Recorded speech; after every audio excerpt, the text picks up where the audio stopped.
what type of congregation? Large.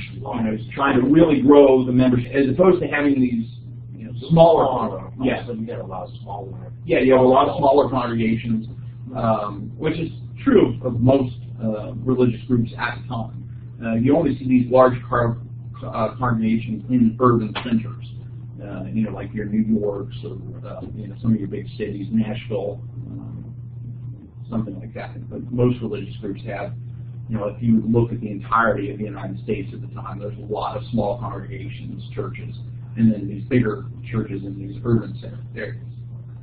So Brewer's very kind of pushing this institutionalism, not denominationalism. He's not trying to support the idea of forming into a church hierarchy, but he's encouraging things like church bulletins, which is institutional because you're kind of you are talking about the programs of the church as opposed to just kind of what's going on. Having a membership list, having a directory, all things that were not very prominent in churches of Christ until the middle of the 1900s. He was also very supportive of the idea of churches cooperating together for mission work and for the support of colleges. And so, beginning in the 1930s, first at the Abilene Christian College lectureships, but then in the pages of Gospel Advocate, Brewer consistently encourages people to be giving, congregations to be giving to colleges.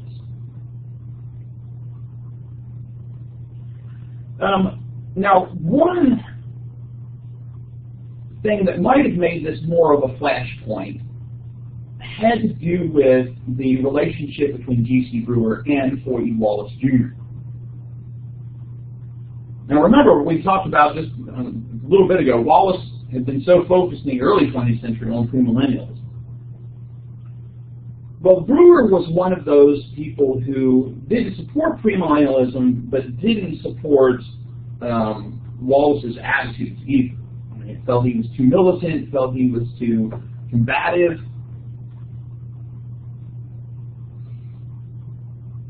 With that, a variety of these Christian colleges also became very critical of Foy E. Wallace's style. They might have agreed with him theologically on some things, but they really feel that his attacks against premillennialism and other issues have just,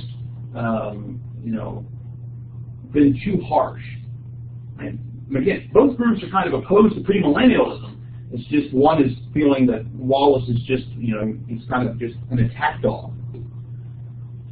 Well, that's one of the things that probably contributed to Wallace becoming so vocally opposed to congregations supporting colleges. Right? So that probably upset him and led him to becoming more opposed to this. Especially in the post-World War II period, when a variety of soldiers are coming home, and there's the passing of the GI Bill, which provides veterans with funds for education. Well, that funding could be used in a variety of places, including some of these colleges, these Christian colleges. And because of that, a lot of colleges are needing to expand their facilities, are needing to provide more services because they have this sudden influx of students after World War II. And so there's really that need to ramp up this encouragement of congregations to support the churches. It's more than just getting a bunch of individuals together. You need something more sizable. Abilene, for example, in the years after World War II launched a $3 million funding drive, which might not seem like a lot in the grand scheme of higher education today, but $3 million is still a lot of money today. So just imagine what it was post-World War II. And so a lot of the people that were opposed to these Christian colleges were just stunned at what was being asked of the churches to do. N.B. Hardeman who was president of Freed-Hardeman College in Tennessee, also began fundraising in those years after World War II. He too had a rather challenging relationship with Foy E. Wallace. Unlike a lot of other individuals, he has been very supportive of Wallace's premillennial crusade. And he was very supportive in how Wallace would try to get rid of premillennialism in the church. But, on the other hand, Hardeman was very against and critical of those who were not willing to support colleges. And especially becomes critical of Wallace and saying, well, you know, he's unstable because he had been a pacifist and then World War II happened and he's not a pacifist anymore, so how can you really trust him? Well, Wallace's response essentially was, you know, Hardeman is only friendly to people he can use. Right? And so there's, again, this kind of division and tension and very vocal opposition, hard feelings developing on both sides of this issue over whether churches can take that money and use that support. Something similar takes place with orphan homes and orphan schools.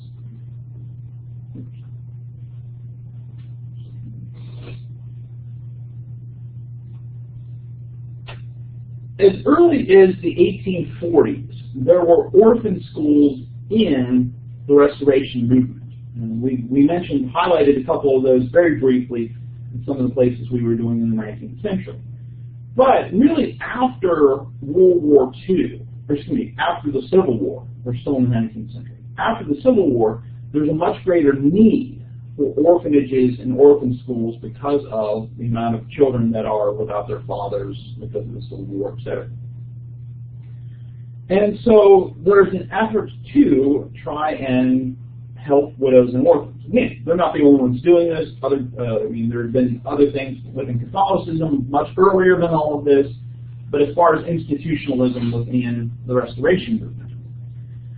Plus, there's also the need for child labor, so a lot of things are taking place for orphans in this post-Civil War period. In the disciples wing, because they're moving towards more institutions, there's eventually a national organization developed to coordinate some of this. In the Churches of Christ wing, however, there isn't that attempt. Certainly there's the belief in benevolence. Nobody's really denying that. Even those opposed, that will become opposed to orphan homes, believe in the need to, you know, take care of widows and orphans, right? James 1:27 quite clearly says, take care of widows and orphans. So in the Churches of Christ, a variety of residential homes developed to try and help with the taking care of orphans and other children in difficult positions. But the questions become very similar. Can these orphan homes be supported out of the budget of a congregation since they're not often the work of a specific congregation, or these homes are getting support from multiple congregations? So it's outside the congregation. So can you support something with the funding of a congregation, you know, out of the church budget, the church treasury? Again, there's not the opposition to, if you as an individual want to, with your money, support this. The question becomes, can a church collectively, out of the church treasury, use that money for that? Plus, there is the continual question of, you know, does the New Testament allow for orphan homes? There are no passages that say, thou shalt have orphan homes. And so if you're operating from that mindset of it has to say it to do it, then there's that question. You know, also the question of there's no oversight of the elders. So if this is a congregational work, should the elders be overseeing it? So the orphan homes are often operating independently. They're run by Christians, but they are not part of, you know, a specific church or anything like that. And so a lot of the people that become opposed to orphan homes say that individual churches should take care of the orphans in their midst, right, in their local area. But they weren't really supportive of this idea of an organization outside of the church that the church could support. And really one of the things where it seems like this comes up is when there's this discussion of churches supporting colleges, N.B. Hardman made the point that people had no problems supporting orphan homes, which were extra-congregational and outside the church, which actually kind of makes people think, well, now we should be supporting orphan homes. So no, it doesn't seem like there's this problem with orphan homes until N.B. Hardman specifically brings it up with respect to orphan homes being like colleges. If you can support the orphan home, why can't you support the college? And then people say, well, maybe we shouldn't be supporting the orphan homes either.